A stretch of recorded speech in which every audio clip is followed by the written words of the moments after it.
അവസാനത്തെ വിഷയം സൂചിപ്പിക്കാനുള്ളത് നമ്മുടെ സമൂഹത്തിൽ ഇന്ന് വ്യാപിച്ചുകൊണ്ടിരിക്കുന്ന വലിയൊരു തിന്മ, അല്ലാഹു സുബ്ഹാനഹു വ തആല നമുക്ക് വിലക്കിയിരിക്കുന്ന വ്യഭിചാരവുമായി ഇന്ന് ജനങ്ങൾ അലസത കാണിക്കുകയാണ്. ആ വിഷയം ലളിതമായി ആളുകൾ മനസ്സിലാക്കിക്കൊണ്ടിരിക്കുന്ന ഒരു സമൂഹം.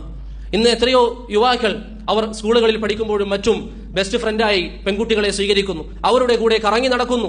അബൂ ഹുറൈറ റളിയല്ലാഹു അൻഹു പറയുന്നു, നബി സല്ലല്ലാഹു അലൈഹി വസല്ലം പറഞ്ഞതായി, ഓരോരോ വ്യക്തിയും അവരുടെ ശരീരം കൊണ്ട് ചെയ്യുന്ന വ്യത്യസ്തമായ വിചാരങ്ങളുണ്ട്. കണ്ണുകൊണ്ട് ഹറാമായി നിനക്ക് അനുവദനീയമല്ലാത്ത പെണ്ണിനെ നീ നോക്കി അത് നീ രസിക്കുന്നുവെങ്കിൽ അത് നീ കണ്ണുകൊണ്ട് ചെയ്യുന്ന വിചാരമാണ്.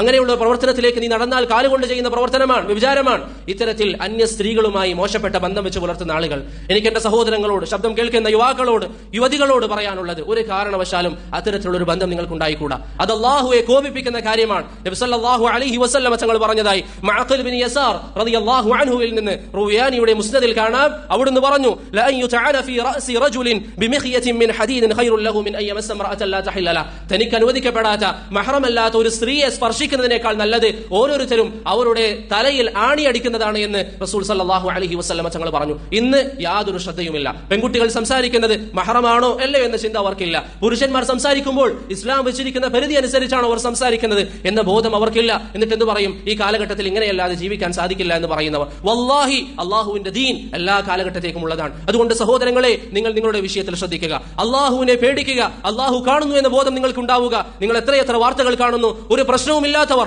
പെട്ടെന്നൊരു ദിവസം അസുഖം കൊണ്ട് പരീക്ഷിക്കപ്പെടുന്നു, അവർ മരണപ്പെടുന്നു. ഈ ഒരു ദുരവസ്ഥ നമുക്ക് വന്നുകൂടാതെയില്ല. അതുകൊണ്ട് റബ്ബിനെ പേടിച്ചുകൊണ്ട് നിങ്ങൾ ജീവിക്കുക.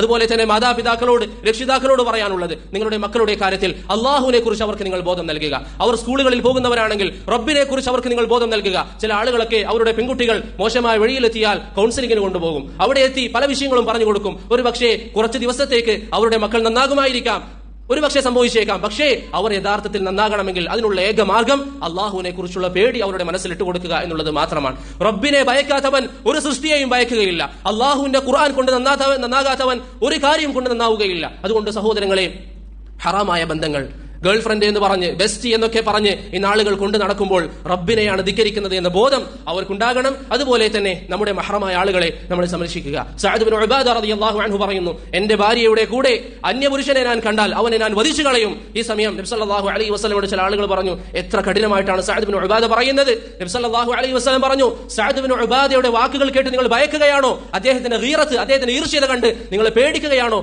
അല്ലാഹു ഇതിനേക്കാളും ഈർഷ്യതയുള്ളവനാണ് എന്ന് റസൂൽ സല്ലല്ലാഹു അലൈഹി വസല്ലം പറഞ്ഞിട്ടുണ്ടെങ്കിൽ നിങ്ങളുടെ സ്ത്രീകളുടെ കാര്യത്തിൽ നിങ്ങൾ അള്ളാഹുവിനെ ഭയക്കുക. അവരെ മാന്യമായ വസ്ത്രങ്ങൾ ധരിച്ചു നടക്കാൻ വേണ്ടി പ്രോത്സാഹിപ്പിക്കുക. ഇത് അള്ളാഹുവിന്റെ ദീനാണ്, ഇത് റബ്ബിന്റെ ദീനാണ്. അതിന് അതിന്റേതായ അധ്യാപനങ്ങളുണ്ട്. കഴിഞ്ഞ ഖുതുബകളിൽ ഞാൻ പറഞ്ഞതുപോലെ നിങ്ങൾ അങ്ങനെ ചെയ്യുന്നില്ല എങ്കിൽ ഈ ദീനിനൊന്നും ബാധിക്കാനില്ല. പക്ഷേ നമ്മെ കാത്തിരിക്കുന്നത് അല്ലാഹു സുബ്ഹാനഹു വ തആല പറഞ്ഞതുപോലെ നരകമാണ്.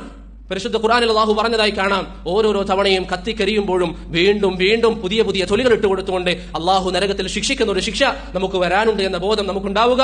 ഹറാമായ ബന്ധങ്ങൾ നമുക്ക് പാടില്ല. ഹറാമായ സ്ത്രീകളുമായി ബന്ധങ്ങൾ വെക്കാൻ പാടില്ല. അത് ആധുനികമായി ഏത് പേരുകൾ ഇട്ട് വിളിച്ചാലും അല്ലാഹു സുബ്ഹാനഹു വ തആല വിലക്കിയതാണ്.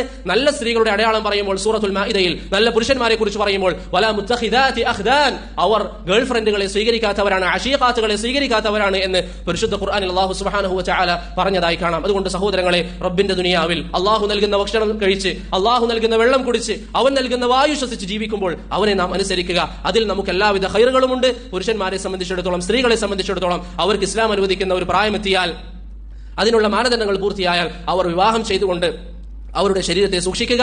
അതല്ലാതെ ഹറാമായ ഇത്തരത്തിലുള്ള ബന്ധങ്ങളൊക്കെ അത് വൻ പാപമാണ്, അള്ളാഹുവിൽ നകറ്റിക്കളയുന്ന കാര്യമാണെന്ന ബോധം നമുക്ക് എപ്പോഴും ഉണ്ടാവുക.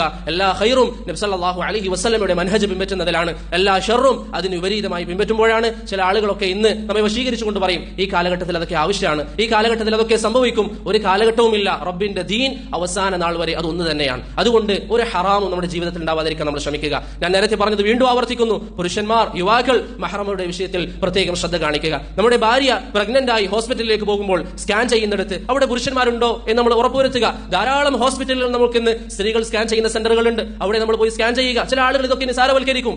അങ്ങനെ പുരുഷന്മാർ മാത്രമുള്ള ഒരു സാഹചര്യത്തെ കുറിച്ചാണുള്ളത് എങ്കിൽ നമുക്ക് അവിടെ ശരിയായ ചില ഇളവുകൾ നൽകും. അതല്ലാതെ സ്ത്രീകളുള്ള സ്ഥലങ്ങളാണെങ്കിൽ സ്ത്രീകളെ സമീപിക്കുക. കല്യാണ വീടുകളിൽ ആണും പെണ്ണും കൂടിക്കലരുന്ന അവസ്ഥയില്ലാതിരിക്കുക. നിങ്ങൾ തന്നെ എത്രയെത്ര വാർത്തകൾ കേൾക്കുന്നു, ആണും പെണ്ണും കൂടിക്കലർന്ന് അതിന്റെ മേലിൽ ഉണ്ടാകുന്ന ഫിത്നകൾ. അതുകൊണ്ട് അള്ളാഹുവിനെ ഭയപ്പെട്ടുകൊണ്ട് ജീവിക്കുക. അള്ളാഹു സുബ്ഹാനഹു വ തആല നമുക്ക് അതിന് തൗഫീഖ് നൽകി അനുഗ്രഹിക്കുമാറാകട്ടെ. വൻപാപങ്ങളിൽ നിന്ന് വിട്ടുനിൽക്കാനും അള്ളാഹുവിനെ അവന്റെ കൽപ്പനകളെ പാലിച്ചുകൊണ്ട് ജീവിക്കാനും റബ്ബിനെ കണ്ടുമുട്ടുമ്പോൾ സന്തോഷമുള്ളവരായി മരിക്കാനും നമുക്ക് ഏവർക്കും അള്ളാഹു തൗഫീഖ് നൽകി അനുഗ്രഹിക്കുമാറാകട്ടെ. മരണപ്പെടുന്ന സമയം മലക്കുകൾ വന്ന് ഇതാ നിങ്ങൾ പറഞ്ഞതൊക്കെ അനുസരിച്ചതുകൊണ്ട് ജീവിച്ചത് കാരണത്താൽ ഈ ഭൂമിയിൽ നിങ്ങൾക്ക് സമാധാനവും സന്തോഷവും, മരണസമയം വേദനയില്ലാത്ത മരണവും, അവസാനം റബ്ബിന്റെ അരികിലേക്ക് എത്തിയാൽ ഇതാ നിങ്ങൾക്ക് ഒരുക്കിയിരിക്കുന്ന വിരുന്ന് എന്ന് പറഞ്ഞ് ആ വിരുന്ന് നൽകപ്പെടുന്നവരുടെ കൂട്ടത്തിൽ അള്ളാഹു സുബ്ഹാനഹു വ തആല എന്നെയും നിങ്ങളെയും ഒരുമിപ്പിക്കുമാറാകട്ടെ.